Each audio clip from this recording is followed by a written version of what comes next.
And the group having had the extra couple of days break, you're in good shape for Sunday?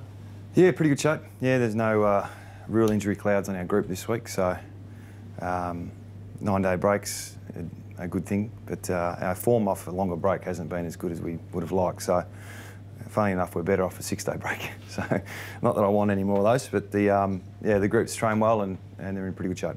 Cripps is a really important part of your forward line. Is he right to come back in? Yeah, he'll be available this week. Yep. Yeah, he'll come in. And Drew Petrie, what's he thinking there at the moment? Oh, I'm not going to go too much deeper. It's just, I can't. It's a Sunday game. Teams will come out tonight and, we've got guys travelling at different times and that sort of stuff. So there's no guessing games, but it's just not in my interest to release anything this time of the day. You said during the week he'd start marking and things like that. How did that all go with his hand? Yeah, he's playing. Yeah, he's playing footy. Making a decision on where is something we'll make in the next few hours. So his hand's good. What sort of strapping does he need on handle protection? The doc tells me he's right to play. I don't care what strapping he gets. So he might have a guard, but no, he's good. How did you view how Fraser went in that role last week? Oh, look, I thought he played his role. Yeah, he's been working really hard on his craft at East Perth and he deserved the game. So, our ruck division probably broke even with theirs in the ruck contest. Around the grounds, he provided some options for us, and I think he had 11 or 12 possessions and a couple of scoring involvements. So, he played his role. Be a tough one if he gets left out. Yeah, it would be. Yeah, but that's the way it is. We've got to go with the squad mentality as well. There's pretty good selection issues we've got this week, which it's good to have. Sometimes at stages, even last year, we kept players in the side who perhaps didn't have the form that warranted selection. So this year a little bit different. Has Cripps surprised you how quick he's gotten back? A little bit, yeah. It's he's coming back from a syndesmosis. Sometimes anything between 2 and 10 weeks, and there's always that risk of re-injury. So we're taking a pretty cautious approach. But he's recovered really well. He's been training for 2 weeks, so he's ready to play. The surface of Eddie had one affect whether he plays or not? No, I think we're past the surface conversation. I haven't heard too much conversation about it. We played there round 1 and the boys put up fine. So I think a couple of the bigger fellas might have issues there. I think Mackenzie pulled up a bit sore after that game, but when you're 80 kilos, I think you're okay. Jackson Nelson being your best 22? Well, he's not far off. He's missed 3 weeks, and he's an up-and-coming player that we see long-term future with.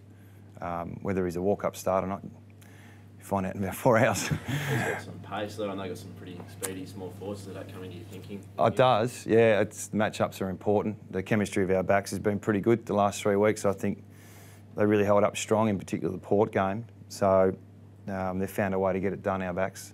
But I think Jackson will complement that. You spoke about the supply battle. How do you go about sort of balancing that out and getting a bit more supply to your forward line? Yeah, we've been working on that on the track and also off it, to how we can strategise a bit better and get a bit more supply. It's dried up a little bit the last few weeks, so sometimes things take a while to kick in.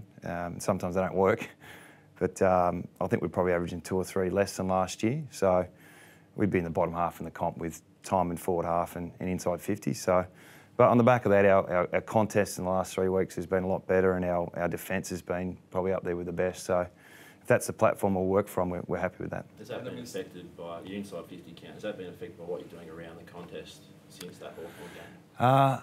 Yes and no. It's quite a complicated thing to work on that. I can't just tell our players. I did tell them, give us more inside 50s. It probably needed a bit more method than just give us more.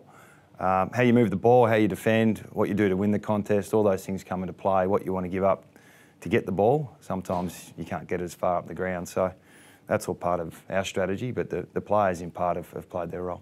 You said time in forward half. Is it getting it in rather than locking it in? Well, they're probably connected, aren't they? The longer you can, and the deeper the entries you get, sometimes the more opportunity you get to keep it in there, and how you press up behind the play. And we've also been quite efficient with scores as well. So when you're an efficient side with inside 50s, it probably have less time in forward half. So all those things probably bore a lot of people, but that's what we spent all week trying to work out. Is your decision on Petrie a structure thing, or whether he can get through a full game having missed so much footy? He's missed 7 weeks, so we're weighing up that. That combined with his experience and how many games he's played at Etihad, he's probably played in the top 5 in the history of the comp. His games played there, I would have thought. So that experience might help us as well. You know, the chemistry of the side, his form, his confidence, all those things come into play. So it's one of those things that we'll battle with the rest of the day. He might travel with Dad's army then tomorrow, is that what you're saying? Oh, if he travels, yeah, he won't be travelling today. Have you changed up the travel routine? I think that was before the late game, it changed a little bit with some of the older blokes. Have you given it, sort of thrown it over to everyone to do what they want? No, not everyone. It's something we've been working on for a few years. Our group's a little bit older. There's a lot more guys with kids and families, so we provide them an opportunity to come a bit later. So there's a preference that we have enough to get through a captain's run in Melbourne. But yeah, the dynamic of our list changed slightly in the last few years, so we've adapted to that. What's been the feedback from the players who do have kids and travelling later? What have they said? Well, at the moment they like going later, but sooner or later they want to come earlier. So that's my experience with it all. But you know, they're all great dads, and a lot of their kids are quite young, so supporting their wives and families and having that extra day with them, you know, hopefully it pays you back at the back end of the year. And we do it with our coaches as well. It's a 3-day process, so if we can, you know, sneak a day in there with their families, it's good for the club and good for the players. So what's the tipping point, Simo, when you have number 3 or number 4? Well, when they get to about 6, I thought, in terms of age profile. But no, look, it is important, and the family element of the club and what we go through week to week, it's important we keep an eye on that. Essendon have been a bit up and down in terms of their form this year. What do you make of that? Oh, look, their good is very good.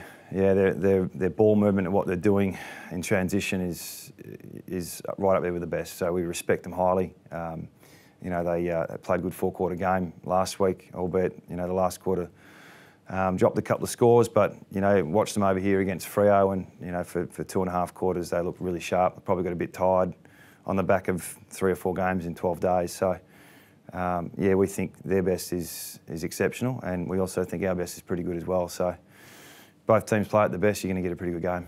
Joe Danaher's been a bit of a barometer for them. How do you see stopping him? How much planning you got around that? Yeah, he's probably gone to the next level, hasn't he, with his performance. I'm sure teams have gone in every week with a plan, and he's managed to work his way through that, taking away accuracy. He's having an All-Australian year. So, yeah, we've got some things in place, but yeah, at the moment I don't think he's been stopped too often. He's always had his 5 to 8 shots at goal, and also the small forwards are coming into play as well. So you're right, he is a barometer. Are you seeing teams trying to sort of split your defence with McGovern and Yeo going so well? Are you seeing teams trying different things against you to counter that?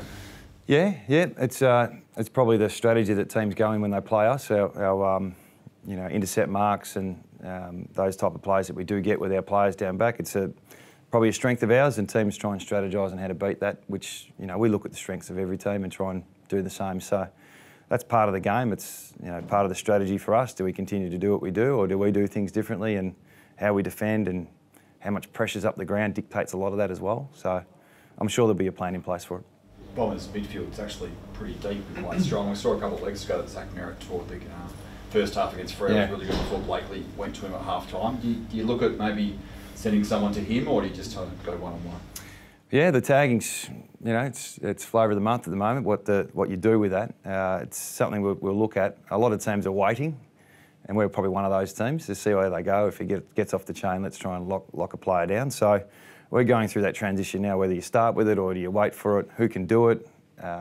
You know, there's a depth of talent in their midfield, so does stopping one player actually help you win? Does it bring others into the game? So all those things are the coaches, match committee, strategy, all that sort of stuff, and we've had that conversation this week.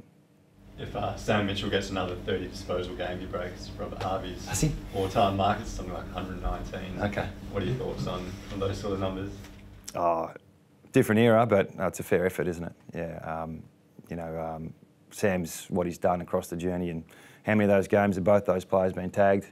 Sam's probably been off the leash the last 5 or 6 years, but I would assume Harvey would have been tagged every week there. I remember tagging him in 30 plus a couple of times back in the day, but no, Sam's just probably a sign of his consistency over the last 15 years.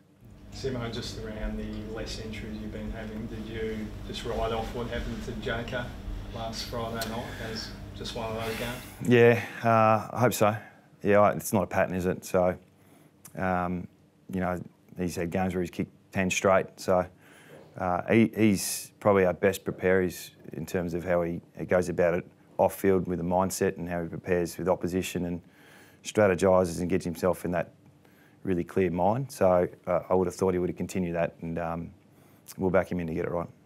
Can you start to even feel good about their healthy squad, given that there's a number of guys coming back this week from injury? Yeah, ebbs and flows. Yeah, at the moment we're getting players back. We had up to 14 players unavailable 2 weeks ago, and now we might have 8 or 9 players back. So sometimes it's the cluster of players and what the position they play in, and at the moment we're pretty evenly spread. So getting Cripper back is really important for us, though. We think we've missed him in the last few weeks. Just back on that travel stuff. Yeah. Do you have a ballpark figure of how many you've squatted dads at the moment, or dads now? That's a good question. 5 or 6, I suppose. With Drew and Sam coming in, it's added to the mix. So Pritis, Kennedy, Lacroix. So yeah, 5 or 6. Yeah. Which, you know, when I got here, I don't think there was any. So maybe Pritis. So, you know, it just probably shows the list is changing a little bit. Yeah. And do all those guys choose to travel? Some of them. I think it depends on the week. Yeah. So the option's there for them. There's been some talk around about maybe a wildcard round coming into the finals in a couple of years. Do you have a thought on that?